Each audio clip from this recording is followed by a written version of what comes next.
Thank you, Mr. Chairman. Senator Klobuchar.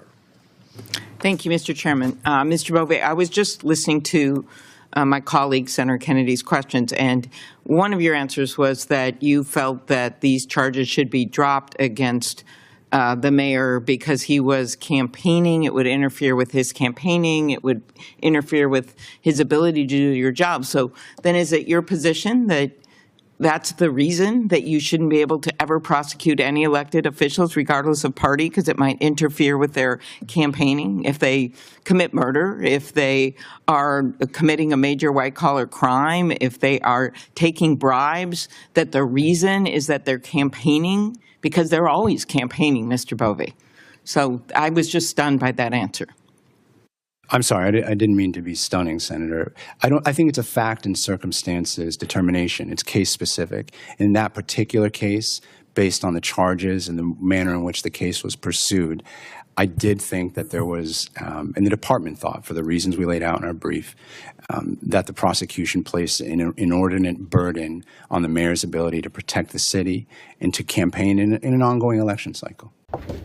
What's up, everybody? Welcome back to the channel. I guess, Amy Klobuchar has never heard of secondary reasons as to why the government thinks they should drop the case. I love this. When you live your life based upon the supposition that the corporate press gets all their information correctly and everything is 100% accurate, you're going to go through life with these presuppositions, I guess, if you will, that are just completely wrong, and you will be living a delusional dream world because the corporate press manipulates just about everything that they output. Right? Everything that goes out, there's some form of manipulation, especially left-wing news. It's manipulated very hard. It's opinion-heavy, right? It's very, very opinion-laden. And, they just get a whole hell of a lot of things wrong. But we're going to get into this. We moving on to ML Bove. So y'all get ready for this one. This one's going to be pretty good. Y'all smash that like button for me. Subscribe if you're new around here. Share this video anywhere and everywhere that you can. And if you would, sign up and become a member. That would be great. But without any further ado, let's get it, y'all. I just think this would be a reason. It's like there would be two classes of justice, one for people who are in office and one for everyone else, if that's the argument you use. And isn't it true on February 10th that you ordered the bribery case against the mayor be dismissed, and I quote your letter to then acting U.S. Attorney Sassoon, without assessing the strength of the evidence or the legal theories on which the case is based? That's what you said, correct? The determination was based on the policy considerations that I've outlined and did not rely on By your own written admission, though, you failed to assess the merits of the case and ordered that the bribery charges dismissed entirely for these reasons, so he could campaign. That's not true, Senator. That's inaccurate. I did look at the evidence, and that's why I spent extensive time reviewing the case file, meeting with the prosecutors alone, meeting with them, with the defense counsel. In the department's decision-making, we chose to proceed based on the policy determinations that I've outlined and not the strength of the evidence or concerns about the legal theory. In your letter to then acting U.S. Attorney Sassoon, you ordered her to drop the case because you were, quote, concerned about the impact of the prosecution on Mayor Adams' ability to support, end quote, the president's immigration agenda. Is that correct? Yes. Okay. When you appeared in court to file your motion to dismiss, the court stated that your efforts to dismiss the case were unsupported by any objective evidence and, quote, fundamentally incompatible with the basic promise of equal justice under law. Is that what the court said? I don't recall the court saying that at the hearing that I attended. To the extent the court wrote something like that in the opinion, that was an opinion that granted the motion. And I think the context is really important, Senator. The context is that Rule 48 doesn't require the department to provide any evidence. It requires a non-conclusory explanation by the prosecutors of the reason for dismissing a case. Okay, well, let's go over what Hagen Skoten, who was he was the lead prosecutor on the case. Is that right? I think that's right, yes. Decorated Iraqi war veteran, clerked for then Judge Kavanaugh on the D.C. Circuit, and then Justice Roberts.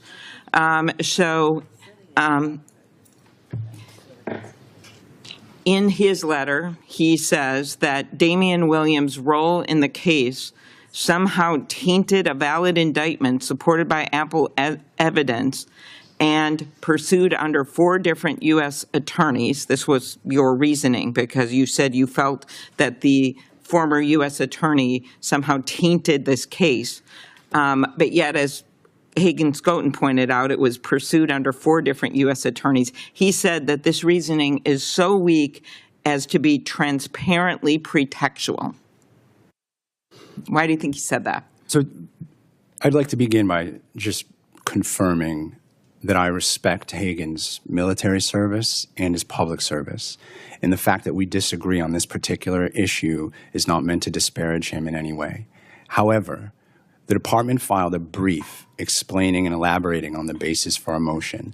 In that brief, we outlined private communications and comments on documents by the prosecutors, including Mr. Skoton. One of those communications, private communications, Mr. Skoton said that he found it plausible that Damian Williams proceeded based on political motivations. So what he said publicly is not consistent with what the trial team was thinking privately, contemporaneous with these events. Okay, I will again go back to the fact that I don't think that the reason that someone is running for office or is has some policy agreement or disagreements with the administration should be a reason to bring or dismiss charges. And he also added, no system of ordered liberty can allow the government to use the carrot of dismissing charges or the stick of threatening to bring them again to induce an elected official to support its policy objective. He then ended, as I'm sure you realize, he ended with, I expect you will eventually find someone who is enough of a fool or enough of a coward to file your motion, but it was never going to be me. So my concern with what happened here, and then also with the decision to fire January 6 prosecutors, is basically the same. I am a former prosecutor myself. I ran the biggest prosecutor office in our state, and every single day you're confronted with issues of ethics, and maybe you know someone you're prosecuting, maybe someone knows someone you're prosecuting, maybe they agree with you, maybe you don't, and you have to make a decision based on the law and the facts, and not on whether or not they agree with your administration. And when I look, we heard from, yes, Chairman Grassley, 2 more sentences, when we heard from former prosecutors who were dismissed because they'd simply done their job in looking at what happened on January 6th. I just think it's part of the same threat. It's politics over the law, and it should be law over politics. Senator Moody. Oh, the double standard on display right here is just infuriating, if you will, because there are so many angles I could come in on, right? Like talking about dropping the charges against Eric Adams. Okay, some of his staff had already went down for whatever charges, right? So it was minimal stuff. There wasn't nothing major about this, but let's talk about the double standard of Democrats and their soft on crime policies here. Now they're trying to admonish the government, or Emile Bove specifically, for dropping a case against Eric Adams, right? When they were justified in doing so, they felt like the government was weaponized against Eric Adams on this case, which they have a lot of experience with due to simply Donald Trump. But, you know, it's fascinating. These people, these same very people, will release hardened, violent criminals from jail. But yet they want Emile Bove to go after, you know, they get mad because he dropped a case against Eric Adams that was some minor white-collar crime that some of his staff members committed and that they already went down for, right? Eric Adams, you know, it's kind of iffy, if you will, if he done anything, any wrongdoing or not, anything untoward, if you will.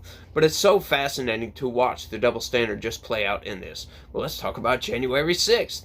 Let's talk about getting rid of those people. Now, the main predicate for firing all of those people that were, you know, involved with January 6th, the government hired, I don't know how many hundreds of lawyers, FBI agents, all these, to go after January 6th defendants. Now, as a matter of fact, in this hearing, in a previous clip, we hear that 149 people were arrested for violence against police, against the Capitol Police.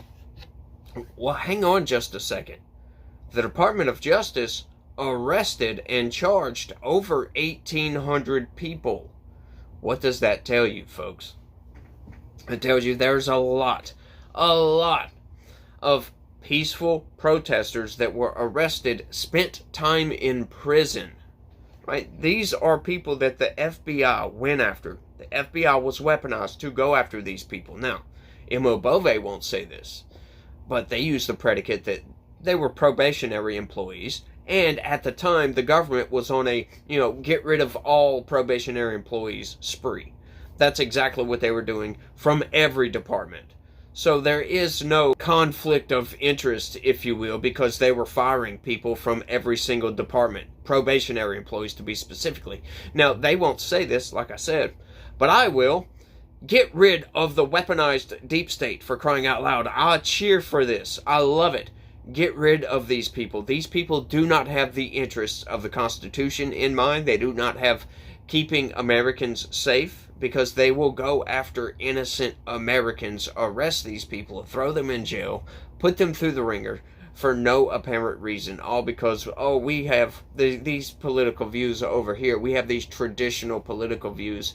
And, under the current government at the time, those views, those were fringe. Oh, that's extreme. It is fascinating. I love that idea, by the way. Extreme conservatives.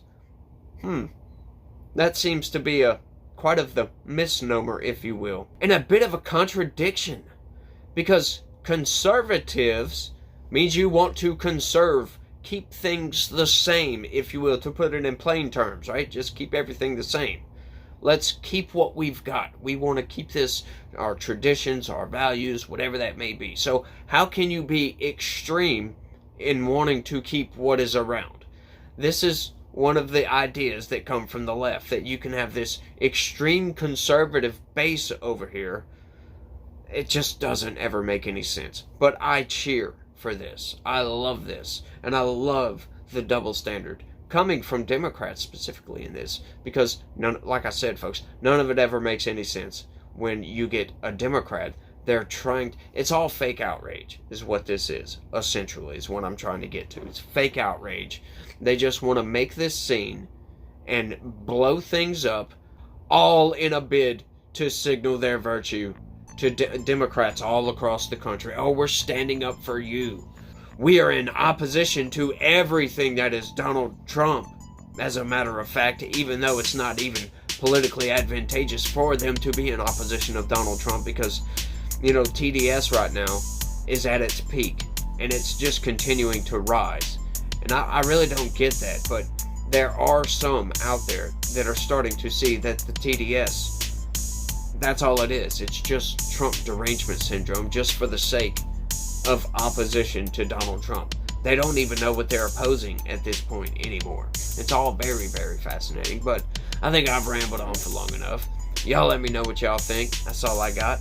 Y'all don't forget to smash that like button for me. Subscribe if you're new around here. We cover news and politics, and we go in and break down how you're being manipulated by the corporate press and all that good stuff. So y'all make sure and check those videos out. Share this video anywhere and everywhere you can. And if you would, sign up and become a member. That would be the best. That would be absolutely great if you guys could do that. But y'all try to have a good day. Stay legitical. Peace.